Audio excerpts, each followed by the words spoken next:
Hotel front desk at 2 a.m. How may I help you? You need to handle noise complaints in your hotel. Oh, I'm so sorry, ma'am. Is someone disturbing you?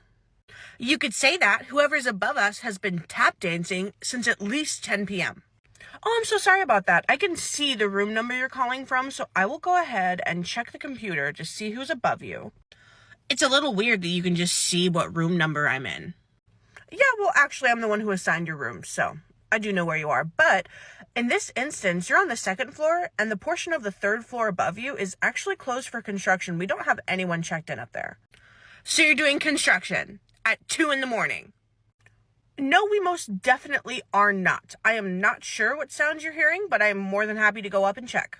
No, I don't want to wait for you to play Scooby-Doo. I want an upgrade and to be moved. I'm sorry, ma'am, but we are really fully booked. I don't have anywhere else for you to go, but I'm more than happy to go and check and see if there's any weird noises being made. Then I want to go with you to make sure you're not going to lie to me. Sure, I'll be by your room in a minute.